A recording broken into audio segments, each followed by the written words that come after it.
Modesty in pride. Long ago, when the world was young and beautiful, the hummingbird wore a dull, pale black dress.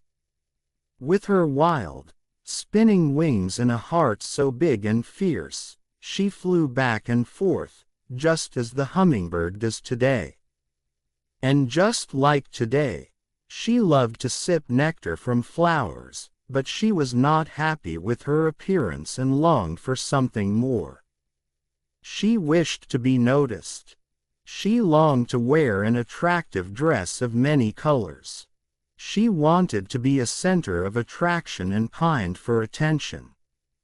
She traveled among the flowers. At the sight of their exquisite colors, she trilled, winging to and fro, for she longed to be as beautiful and colorful as those flowers.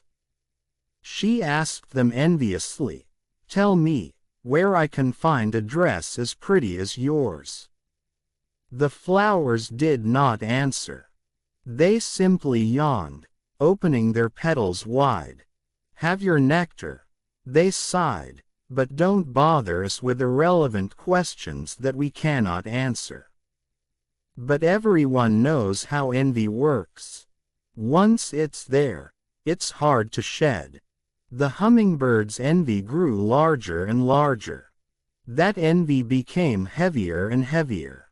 After a while the hummingbird had trouble even flying, for she was so weighed and drained down by her envy.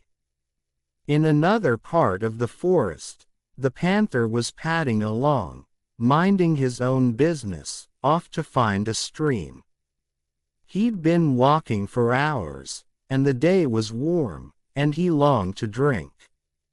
He was thinking about that water he needed, when suddenly he felt something soft beneath his foot.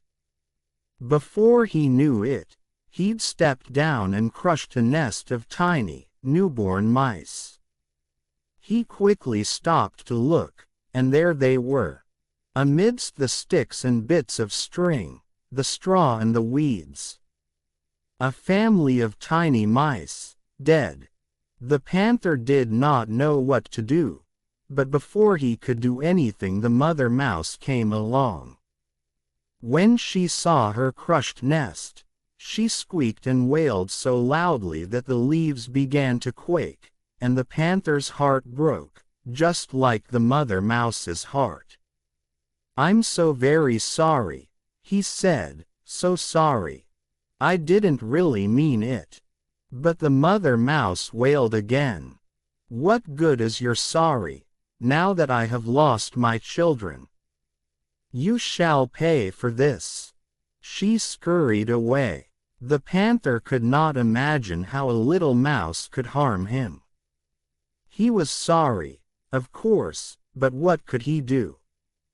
So he left the sight and kept walking in pride, and before long he came to a stream.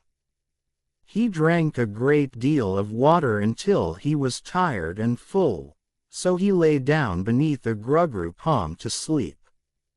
As the panther slept, the mouse appeared.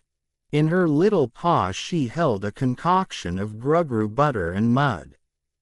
And this she pushed and applied into the panther's eyes. She then hurried away. As the panther slept, those blinders hardened under the sun. When he woke and tried to open his eyes, he realized he was blind. "Help! Help!" he cried. "Somebody please help me. I cannot see." It just so happened that the hummingbird was winging past, and when she heard the panther's cry, she flew down to see what was wrong. "What is it?" she asked, and the panther felt the brush of wind on his face as the hummingbird fluttered her wings. "I'm blind and cannot see nothing," he said. "The mouse has blinded me." The hummingbird looked closely at the panther and she saw something in his eyes. "Yes," she said, "I see there's something there, but before I help, can you help me too?" "What is it?" "Anything for you," the panther said with desperation. Tell me how the flowers get their beautiful colors, and how do the rainbows get their shimmering hues? How can I become as beautiful as the lianas and lilies and roses? I'm so tired of looking dull and pale, but now I want to look gorgeous and attractive." The panther laughed. "The flowers get their color from the earth, of course." This puzzled the hummingbird. She looked down at the earth, but she saw only clay. "There's only dirt here," she said. "Look more closely," the panther said, for he was remembering now of his pride. Remembering how beautiful the world was, how dazzling and how detailed.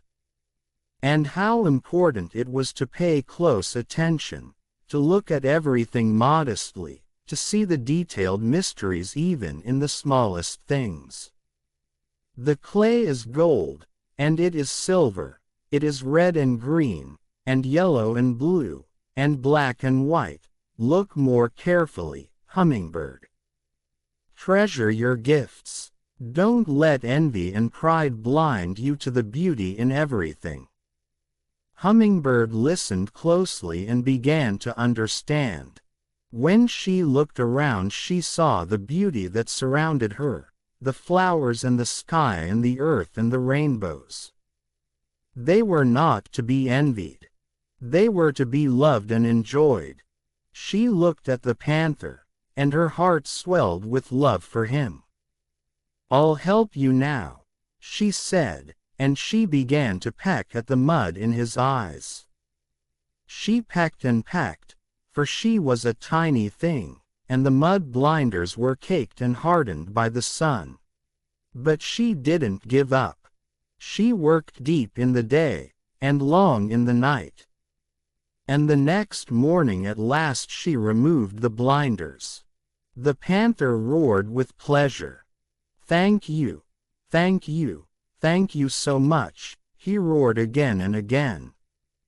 So he spent that day and the next exploring the forest, searching for every color he could find, for stones and jewels. The silver of the moon, the gold of the sun, the green of the leaves, the black of night.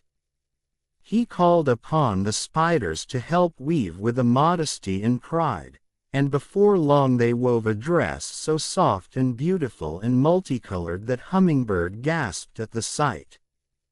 Panther and the forest creatures gathered to give the dress to Hummingbird, and this is the dress she wears till these days. She is one of the most brilliantly colored creature of the forest birds, for she understands the whole world is full of beauty of its kind. She and he now live with modesty and pride, and doesn't like to show off and be grateful for their treasured gifts. If you like the story, please do like, share and subscribe. Thank you for listening.